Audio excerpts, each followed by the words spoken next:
Hello everyone, आप लोग का स्वागत है हमारे यूट्यूब चैनल पर। आज हम लोग 6 सेमेस्टर मैकेनिकल स्टूडेंट के लिए मशीन डिजाइन में आज हम लोग कपलिंग का डिजाइन लेके आए हैं।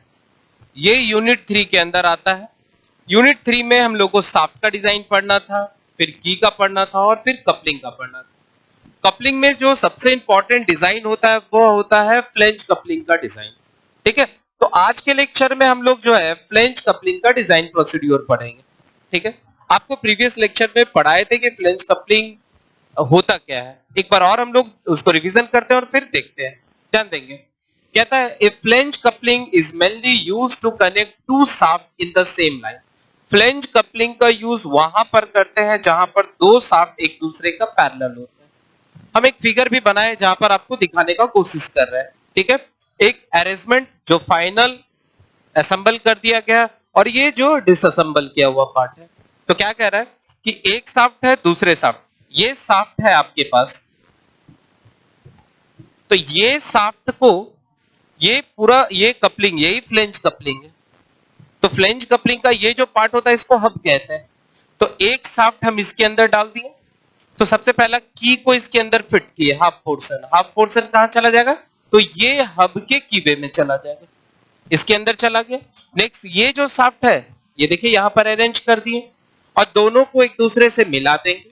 फिर ये बोल्ट लेंगे, इसके अंदर डाल देंगे और नट से इधर कनेक्ट कर देंगे और फाइनली कुछ असेंबल फिगर ऐसा बनेगा। तो देखो सामने ही दिख रहा है कि ये इस तरह के शाफ्ट का अरेंजमेंट करता है जो दो शाफ्ट एक दूसरे के पैरेलल हो, एक ही लाइन पर हो। तो कह रहा है a flange coupling is mainly used to connect two shaft in the same line. तो आई होप आपको फिगर से डेफिनेशन क्लियर हो रहा होगा। अब क्या कर रहा है, it is made of cast iron. याद रखना है कि ये जो फ्लेंज कपलिंग है ये कास्ट आयरन का बना है।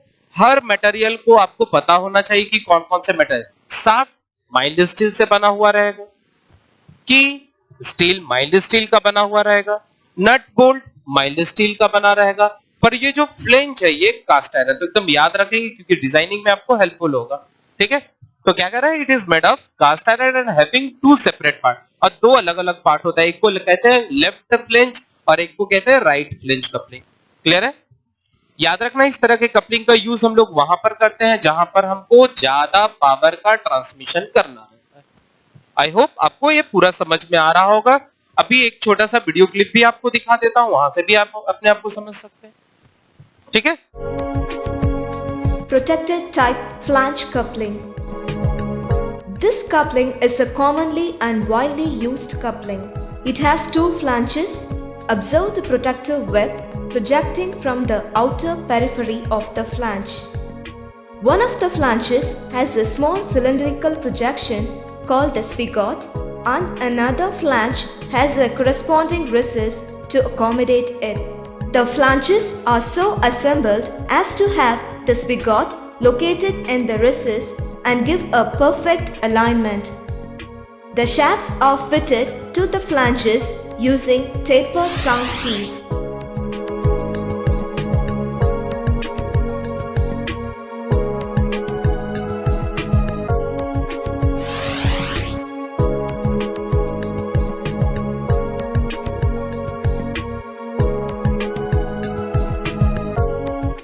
And finally, the flanges are fastened by using bolts and nuts.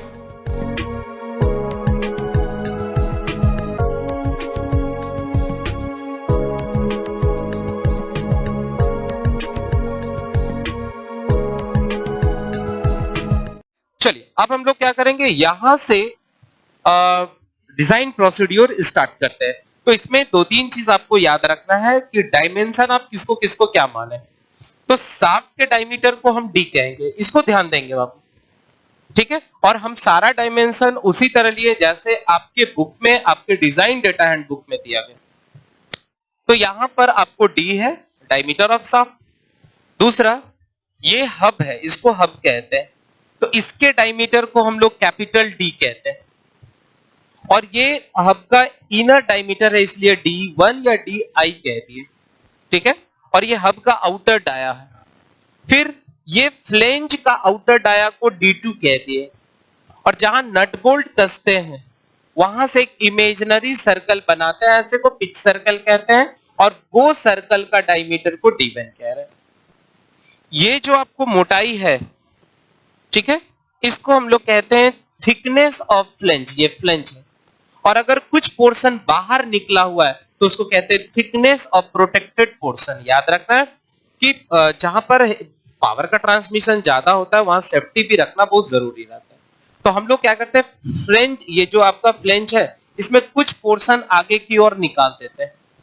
जैसे मान लीजिए ये आपका कैप है, तो इसका कुछ पोर्शन अगर बाहर निकला है तो इसको कहते हैं प्रोटेक्टेड। इसलिए कहता है कि मान लीजिए अगर बहुत हाई स्पीड में रोटेट करा तो ये जो नट बोल्ट है ये किसी कारण से अगर फेल करे तो इसका नट जो है वह किसी ऑब्जेक्ट को, किसी आदमी को या किसी प्रॉपर्टी को नुकसान कर सकता है। तो इसको बचाने के लिए यहाँ प्रोटेक्टेड कर दिया है कि इन फ्यूचर अगर कभी फेलियर टेक्स प्लेस करे तो किसी तरह का प्रॉब्लम नहीं हो। ठीक है, तो चलिए हम लोग यहाँ डायमेंशन आप देख लिए, तो आप डिजाइन प्रोसीड्यूर स्टार्ट करते हैं। अच्छा, एक चीज आप यहाँ नोटिस कर रहे हैं, इसमें टोटल कितना पार्ट है, तो 4 पार्ट हमको दिख रहा है। ठीक है, पहला शाफ्ट एक पार्ट, दूसरा हब दूसरा पार्ट, तीसरा फ्लेंज, ठीक है, और उसके बाद फाइनली हम लोग क्या कर रहे हैं, नट बोल्ट का अरेंजमेंट कर रहे हैं। रिपीट कर रहा हूं, देखिए ये जो फ्लेंज है इसमें 2 पार्ट आपको दिख रहा है। एक तो पहला हब का डिजाइन करना है। हब में कितना पार्ट है, इंटरनल है, एक्सटर्नल, खत्म हो। फ्लेंज में क्या है, तो D1 है, D2 है, TF है, TP, क्लियर। शाफ्ट में क्या है, डायमीटर है। बोल्ट का अपना क्या होगा, डायमीटर होगा, डायमीटर ऑफ बोल्ट, ठीक है। और फिर की है, तो की का ऑलरेडी हम लोग पढ़े हुए हैं, फिर से रिपीट करेंगे। तो इसका लेंथ होगा, इसका विड्थ होगा, इसका थिकनेस होगा।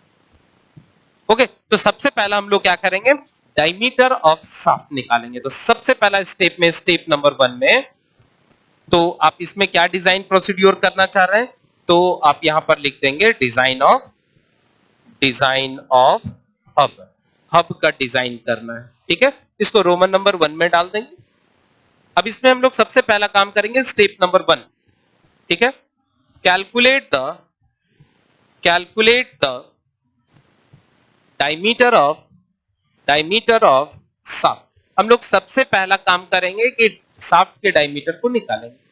तो शाफ्ट का डायमीटर कैसे निकलेगा, तो याद रखना है कि शाफ्ट के डायमीटर के लिए आप पहले डेटा खोजेंगे कि क्या क्या मेरे पास दिया है। तो याद रखना है आपके क्वेश्चन में एक चीज हमेशा मेंशन रहेगा, पावर जरूर दिया रहेगा कि किसी मोटर का, किसी इंजन का, किसी जनरेटर का पावर इतना है, तो पावर आपको दिया रहेगा। तो पावर जब दिया रहेगा तो फॉर्मूला लगा देंगे 2 पाई n by 60 into T for torque, ये टॉर्क है। तो अगर ये पावर गिवन है, n क्वेश्चन में गिवन रहेगा जिसको हम लोग आरपीएम कहते हैं, T फॉर टॉर्क है, डिवाइडेड बाई 60, तो आप यहां से सॉल्व करेंगे तो T का वैल्यू आपको निकल जाएगा। क्लियर हो रहा है।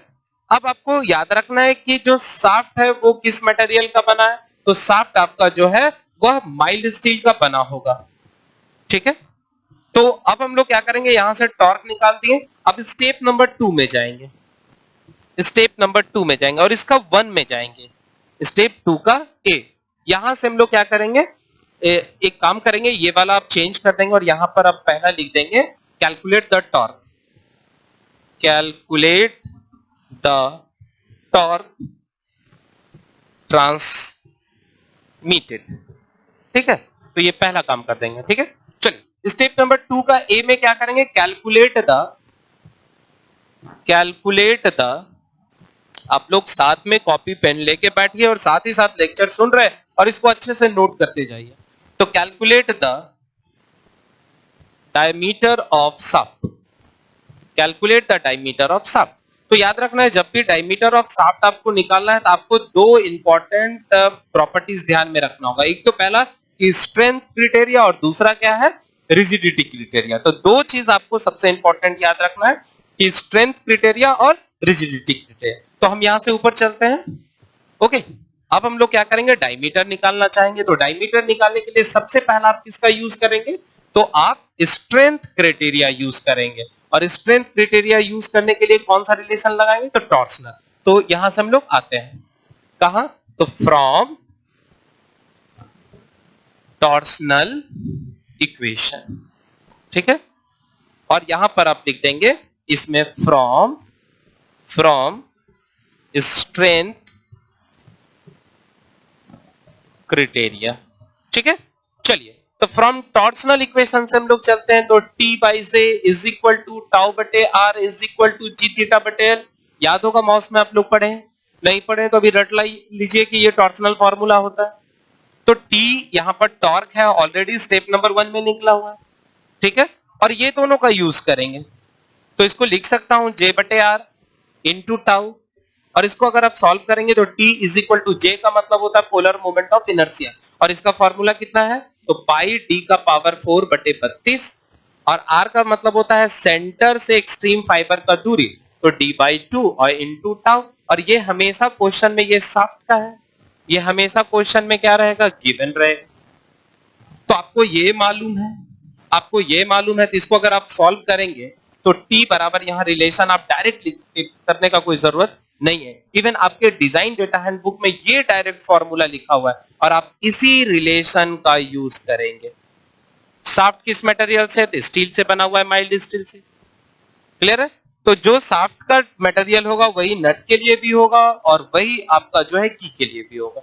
तो यहां से आप क्या करेंगे, हम हटा रहे हैं इसको, यहां से आप क्या करेंगे, डायमीटर आप निकाल लेंगे, ठीक है। तो ये देखिए, ये तो कैलकुलेट हो गया, ये गिवन है, तो यहां से आप क्या निकाल लोगे, डी निकाल लोगे। क्लियर हो गया। अगर आपको जी का वैल्यू क्वेश्चन में नहीं दिया, थीटा का वैल्यू नहीं दिया, एल का वैल्यू नहीं दिया है, सिर्फ ये रिलेशन दिया है, तो आप इसी से डायरेक्ट डायमीटर निकाल देना। पर अगर किसी क्वेश्चन में ये भी सारा रिलेशन दिया और साथ ही साथ ये भी रिलेशन दिया है, तो एक चीज आप नोटिस करेंगे कि आपको 2 बार डायमीटर निकालना है, ठीक है। पहला किसके अनुसार, तो स्ट्रेंथ क्राइटेरिया। अब हम लोग दूसरा बी नंबर में चलेंगे, फ्रॉम रिजिडिटी क्राइटेरिया से। अब हम लोग रिजिडिटी क्राइटेरिया यूज करेंगे। तो क्या रिजिडिटी का क्राइटेरिया है, तो फिर से वापस टॉर्सनल फॉर्मूला में अब हम इसका यूज करेंगे और इसका, तो T by J is equal to G theta बटे, ठीक। यहां से भी हम लोग रिलेशन करेंगे, T ऑलरेडी स्टेप नंबर 1 में है, J का मतलब पोलर मूवमेंट ऑफ इनर्शिया, लिख दे रहे पाई बटे 32 D का power 4 into G into theta divided by L. फिर यहां से भी सॉल्व करेंगे, ये क्वेश्चन में ये गिवन रहेगा, ये गिवन रहेगा, ये गिवन रहेगा, ये गिवन रहेगा, तो यहां से भी हम लोग क्या करेंगे, डायमीटर निकालेंगे। ओके, तो मेरे पास स्टेप नंबर 2 में कितना डायमीटर हो गया, 2 हो गया, एक यहां से निकला, एक यहां से निकला। अब दोनों का न्यूमेरिकल वैल्यू चेक कर लेंगे। मान लीजिए यहां से आपको आया 35 और यहां से आया 28 mm, तो वैसा डायमीटर लेना है जिसका न्यूमेरिकल वैल्यू ज्यादा होगा, तो हम किसको लेंगे, 35 mm। तो आई होप आपको ये भी स्टेप क्लियर हो चुका होगा, ठीक है। तो स्टेप नंबर 1 आपको समझ में आ गया है, स्टेप नंबर 2 में हम लोग पढ़ लिए। अब हम लोग स्टेप नंबर 3 में जाते हैं। तो चलिए स्टेप नंबर 3 में चलिए, अब हम लोग क्या करेंगे, तो यहां से अब हम लोग पहला काम क्या किए, तो पहला काम था कि पावर दिया था, टॉर्क निकाले। दूसरा काम क्या था, डायमीटर ऑफ शाफ्ट निकाले। किस बेसिस पर निकाले, तो स्ट्रेंथ क्राइटेरिया के हिसाब से और रिजिडिटी के हिसाब से, ठीक है। और उसमें क्या करना है बाबू, कि जो मैक्सिमम डायमीटर आएगा उसी को लेना है। फिर यहाँ क्वेश्चन उठता है सर मैक्सिमम ही क्यों ले, मिनिमम भी ले सकते थे। तो याद रखना है कि मैक्सिमम डायमीटर जो है वह दोनों स्ट्रेंथ को सेटिस्फाइड करेगा, क्लियर है।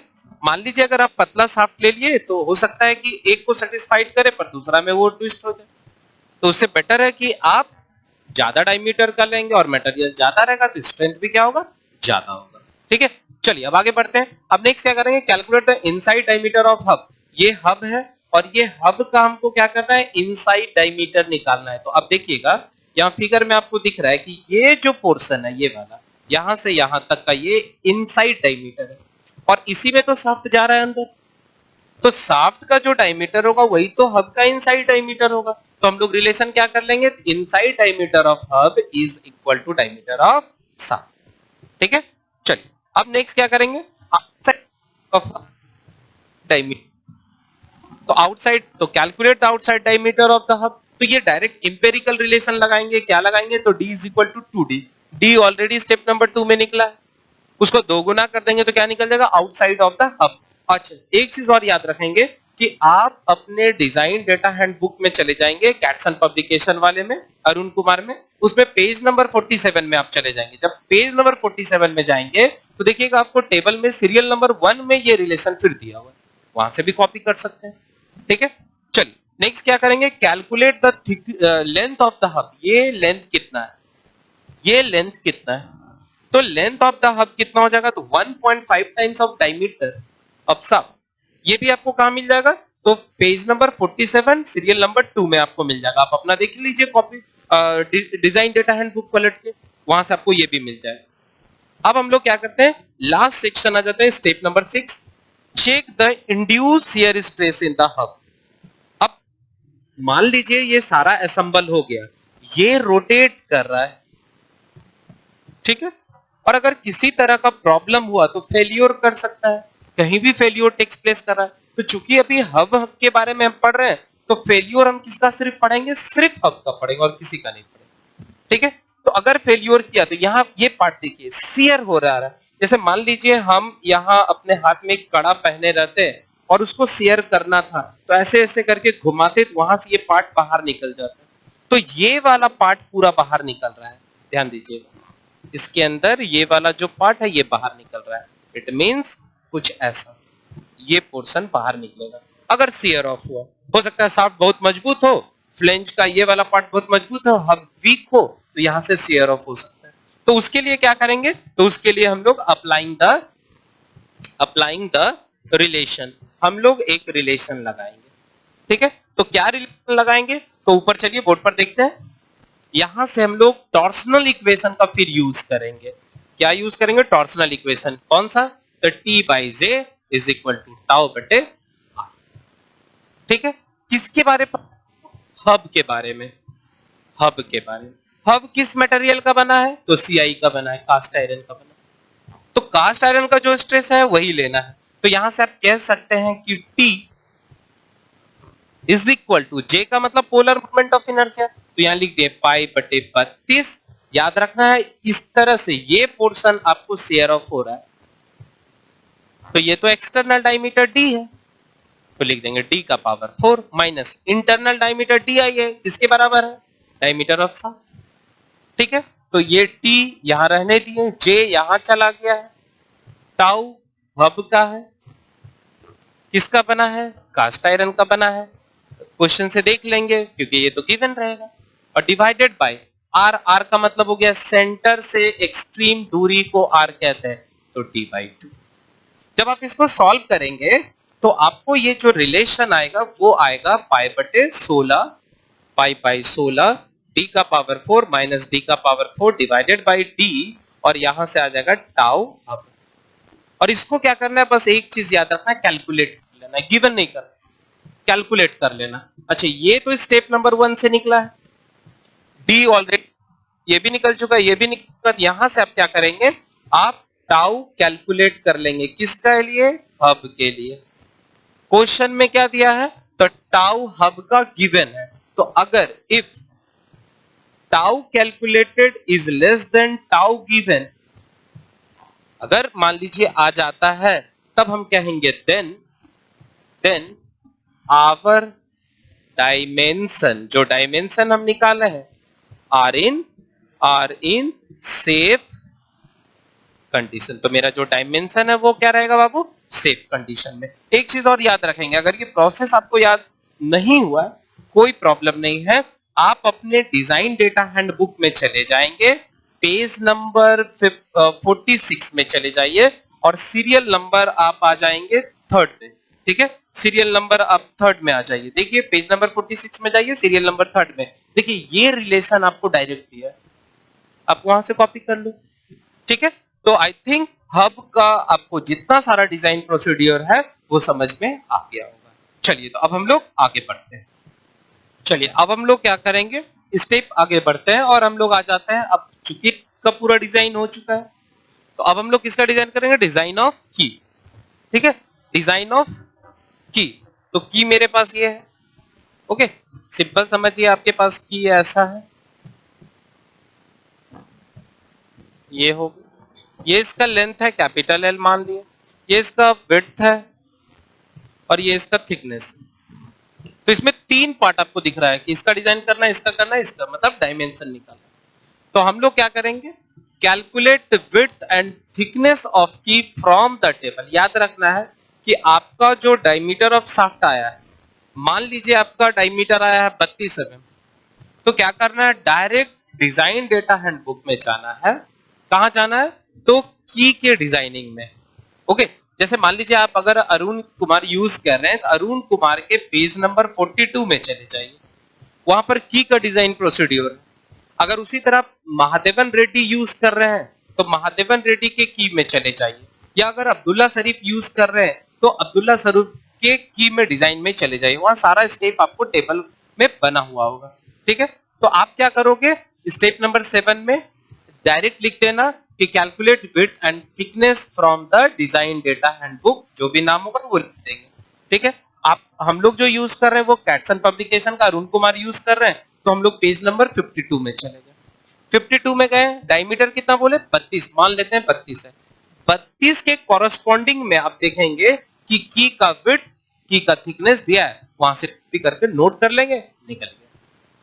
पर अगर मान लीजिए कि आपको वो नहीं यूज करने आता है, तब आप इंपेरिकल रिलेशन क्या यूज कर सकते हैं, तो क्वेश्चन पढ़ना है, उसमें अगर देख लेना है कि अगर क्रशिंग स्ट्रेस का मान 2 गुना होगा शियर स्ट्रेस किसका, की का आपको क्वेश्चन में दिया रहेगा। की किस मटेरियल से बना है, माइल्ड स्टील का बना है, तो शाफ्ट का जो स्ट्रेस होगा वही की का भी होगा। तो अगर आपको दिख रहा है कि if sigma C is 2 times of shear stress, तब याद रखना है वहां स्क्वायर की यूज करेंगे और डायरेक्ट इंपेरिकल रिलेशन यूज कर लेंगे कि thickness is equal to 4 times of diameter and width is equal to d/4। Clear हो रहा है? पर अगर ऐसा नहीं होगा, मान लीजिए crushing stress is not 2 times, तो वहां पर रेक्टेंगुलर की यूज करेंगे और थिकनेस कितना लेंगे, d/6, जो स्टेप नंबर 2 में आप कैलकुलेट किए हैं d, और विड्थ d/4। तो आई होप आपको समझ में आ रहा है और आपको हर तरीका बता रहे हैं। आप डिजाइन डेटा हैंडबुक के मदद से भी निकाल सकते हैं और इंपेरिकल रिलेशन भी निकाल सकते हैं। क्लियर है? चलिए आगे बढ़ते हैं। अब नेक्स्ट है लेंथ ऑफ की। तो याद रखना है कि लेंथ ऑफ की जो होगा वो डायरेक्ट हब के लेंथ के बराबर होगा, क्योंकि इसी में तो जाना है। ओके, शाफ्ट इसके अंदर जा रहा है और की भी इसके अंदर जा रहा है, तो लेंथ ऑफ की जो है वो आपका हब के की के बराबर होगा। तो length of key L is equal to length of hub, कितने टाइम, 1.5 ऑफ डी। ये इंपेरिकल रिलेशन। अब आगे आ जाते हैं, तो मेरा ये भी निकल चुका है, ये भी निकल चुका है, ये भी निकल चुका है, सब इंपेरिकल निकला है। इसका मतलब अब हमको इसको चेक करना पड़ेगा। ठीक है, तो अब हम लोग चेक करेंगे, check the induce develop in the key. अब की में मेरा शियर स्ट्रेस डेवलप हो रहा है, तो उसके लिए रिलेशन आता है T is equal to tau की into width into length into d/2। ठीक है, और यहां से ये तो वैल्यू कैलकुलेट है, ये अभी तुरंत निकाले हैं, विड्थ लेंथ d/2। यहां से आप सॉल्व करेंगे तो आपको क्या निकलेगा, ये शियर स्ट्रेस का निकलेगा। और शियर स्ट्रेस की को अगर if shear stress of key is less than shear stress of key given, then our dimension are in safe condition. ठीक है, अब इसको ध्यान से आप देखिए, यहां पर इसको स्टेप को और ज्यादा क्लियर करते हैं। ठीक है, ऐसे ऑलरेडी हम एक लेक्चर लिए हैं की पर। आप लोग से बहुत रिक्वेस्ट है कि आप लोग को जहां भी की में प्रॉब्लम हो रहा है, आप जाके आप उस की के लेक्चर को सुन सकते हैं। अगर आपको ढूंढने में ज्यादा परेशानी हो रहा है तो आप हमारे प्लेलिस्ट में चले जाएंगे, उस प्लेलिस्ट में आपको वीडियो लेक्चर जो है की का डाला हुआ है, वहां से आप ढूंढ लेंगे। ठीक है, चलिए आगे बढ़ते हैं। तो इसको हम क्या बताएं कि फिर से हम समझाते हैं। तो देखिएगा, ध्यान से इधर सुनेंगे कि मान लीजिए मेरे पास ये की है, ये की है, एकदम ध्यान से समझेंगे, बहुत आसानी से क्लियर हो जाएगा। और आपको बार बार बता रहा हूं, पूरे स्टेप को बार बार रिवीजन करेंगे तो सारा डेटा ही आपको फॉर्मूला समझ में आ जाएगा। तो ये आपका थिकनेस है, ये आपका विड्थ है, ये आपका लेंथ है, जिसको हम लोग कैपिटल एल बोलते हैं। तो आप ध्यान देंगे कि जब इसका इमेज आप देखेंगे तो कुछ इस तरह दिखेगा। ये देखो, ये शाफ्ट है, ये हब है और ये की। अगर बहुत ज्यादा फोर्स लग रहा है तो आप नोटिस करेंगे कि इस पर एक टेंजेंशियल फोर्स इधर लग रहा है, कि इधर लग रहा है, और ये की को चाहेगा कि शियर ऑफ कर दे। ये देखिए ऐसे कर, एक फोर्स आपको लगेगा कि ये इस साइड लग रहा है, एक फोर्स इधर लग रहा है। मान लीजिए किसी तरह से अगर फेल्योर होने का होगा तो शाफ्ट ऐसे घूम रहा है और हो सकता है हब रुका हुआ हो या हब रुका हुआ है और शाफ्ट घूम रहा है, तो फेल्योर डायरेक्ट कीपर कर सकता है। कैसे कर सकता है? तो ये हब पोर्शन पर लगाएगा और फाइनल आपको कैसा फिगर दिखेगा, ये देखिए ऐसे।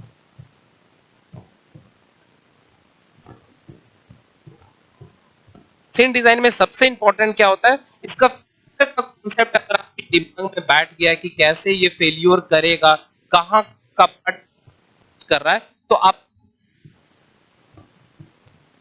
ठीक है। तो ये देखिए टेंजेंशियल फोर्स ऐसे लग रहा है जिसको कह रहे हैं एफ, तो यही एरिया तो रेसिस्ट कर रहा है, this is called resisting area before failure. तो ये एरिया कैसे निकलेगा, तो विड्थ है और लेंथ है, तो आप पता है कि स्ट्रेस किस में, की पर, तो स्ट्रेस बराबर क्या, टेंजेंशियल फोर्स बटे रेसिस्टिंग एरिया, और तो विड्थ इनटू लेंथ। तो यहां से आप कह सकते हैं F T is equal to tau key into width into L, और टॉर्क बराबर आप पढ़े हो सिंपल क्या, tangential force into D by two, force गुना परपेंडिकुलर डिस्टेंस। तो एफ टी के जगह आप लिख दो टाउ की इनटू डब्ल्यू मतलब width into length L into D by two. तो देखो ये रिलेशन बन के आ गया। फिर भी अगर ये रिलेशन आपसे नहीं घुटाता है, नहीं रटाता है, नहीं याद हो पाता है, कुछ नहीं करना है, आप अपने डिजाइन डेटा हैंडबुक में चले जाएंगे और वहां से आप पेज नंबर 46 को खोल लीजिए और वहां पर आप टेबल में जाएंगे सीरियल नंबर 4 में, तो ये डायरेक्ट फॉर्मूला आपको लिखा हुआ मिल जाएगा, वहां से कॉपी कर लीजिए। तो आई होप आपको ये समझ में आ गया होगा। तो स्टेप नंबर 9 में हम लोग क्या किए, check the induce shear stress. अब हम लोग क्या करेंगे स्टेप नंबर 10 में, और हम लोग का की का पूरा डिजाइन समाप्त हो जाएगा। ठीक है, तो चलिए यहां से हम लोग को आपको क्लियर कर दिया। अब हम लोग स्टेप नंबर 10 में जाते हैं। ठीक है, स्टेप नंबर 10 में जाते हैं। देखिए ये पूरे 6 सेमेस्टर का सबसे टफेस्ट पेपर हम लोग पढ़ रहे हैं, और अगर इस पे आप जितना मेहनत करेंगे हम विश्वास दिलाते हैं कि आपको कहीं प्रॉब्लम नहीं होने वाला है। ठीक है, तो स्टेप नंबर 10 में आ जाते हैं। अब हम लोग क्या करेंगे, check the induced crushing stress in key. अब हम लोग की में क्रशिंग स्ट्रेस पता करेंगे, तो क्या करना है, applying the relation, same formula, T is equal to tau key, sorry इस बार आपको क्या करना है, टाउ की जगह क्रशिंग लिखना है। क्रशिंग किसका, तो की का, into T by two into L into D by two. फिर इंपॉर्टेंट हो गया सर ये आया कहां से फॉर्मूला, तो फिर से चले जाएंगे पेज नंबर कितना 46 में, सीरियल नंबर कितना 4 में, वहां से कॉपी पेस्ट मार दें। फिर भी लग रहा है कि सर थोड़ा सा बता देते कि कहां से आया है, तो चलिए वापस देखते हैं। Torque force into perpendicular distance, क्योंकि ये शाफ्ट के एक्सिस से ही घूमेगा, तो डायमीटर है, फोर्स लग रहा है टेंजेंशियल फोर्स, और यहां से यहां डायमीटर हो गया डी बाई टू। अब यहां जो फोर्स लगेगा वो क्रशिंग फोर्स है, और की ये देखिए ये की को आप ऐसे ले लिए। ठीक है, अब जब क्रशिंग सेक्शन तो ध्यान देंगे, ये देखिए ये फिर से एक बार इसका इमेज आप समझ में आएगा। ठीक है, और बच्चा ये दिक्कत होता है कि सर क्रशिंग किसको कह रहे हैं, कुछ नहीं करना है, अपना पेन लेना है, मार्कर लेना है, 2 फिंगर के बीच में डाल देना है, इसको कस के खूब दबाइएगा। जब आप कस के बहुत ज्यादा दबाएंगे और कुछ देर के बाद जब आप पेन मार्कर को अपना निकालेंगे, तो आप देखेंगे आपके फिंगर में थोड़ा सा इंप्रेशन आ गया है, यहाँ छाप आ गया है, तो पेन का जो इसमें छाप आया था दैट इज कॉल्ड क्रशिंग। उसी तरह ये जो की है, ये बार बार जब ये मान लीजिए कि जनरेटर आप देखेंगे तो वो रोटेट करता है, जब बंद करते हैं तो एक बार इधर घूमता है एक बार इधर, तो उससे की पर इस तरह से झटका मारते हैं, तो वहां क्रश होने का, तो कितना पोर्शन में झटका मारता है, तो ये देखिए इसका आप पोर्शन ऐसे देखिए, तो यहां से आपको दिखेगा, ये देखिए यहां से दिखेगा इस पोर्शन पर हाफ पोर्शन इसका जो है यहां पर क्रशिंग करता है, और फिर इधर का हाफ पोर्शन जो है इस पर क्रशिंग करता है। तो कितना है, तो ये थिकनेस आपको दिया हुआ, तो थिकनेस का आधा पोर्शन, तो ये एरिया जो है रेस्पॉन्सिबल हो जा रहा है रेसिस्टिंग के लिए। तो फिर से वही फॉर्मूला, शेयर क्रशिंग स्ट्रेस बराबर crushing force divided by resisting area. अब यहां पर आप देखो क्रशिंग फोर्स रेसिस्टिंग एरिया कितना, तो ये लेंथ है L, ठीक, और हाफ पोर्शन तो थिकनेस का आधा। तब जब आप सॉल्व करेंगे तो अपने आप ये रिलेशन हो जाएगा। तो यहां से आप ध्यान देंगे, यहां से आप रिलेशन को खुद से भी निकाल सकते हैं। तो ये देखिए FC बराबर हो गया sigma C into L into T/2। याद रखना है L capital L small l दोनों बराबर, इसलिए L लिख रहा हूं। अब इसका वैल्यू यहां पुट कर दो, तो T is equal to FC के जगह sigma C into L into T/2 into D/2। तो ये फॉर्मूला निकल गया, ठीक है। तो यहां से करेंगे क्या, ये इंपॉर्टेंट है। तो यहां से आप कुछ नहीं कीजिए, सिग्मा C की का जो है वह कैलकुलेट कर लीजिए और चेक कीजिए, अगर सिग्मा C की का जो वैल्यू है वो less than sigma C given, then our dimension are in safe condition. तो आई होप आपको समझ में आ गया। तो चलिए बस अभी यहां पर हम लोग क्या चीज का डिजाइन कर लिए, तो हम लोग की का भी डिजाइन कर लिए हैं, हब का भी डिजाइन कर लिया और साफ करके अब बचा क्या है, बस फ्लेंज और बोल्ट बना है और ये टॉपिक पूरा खत्म हो रहा है।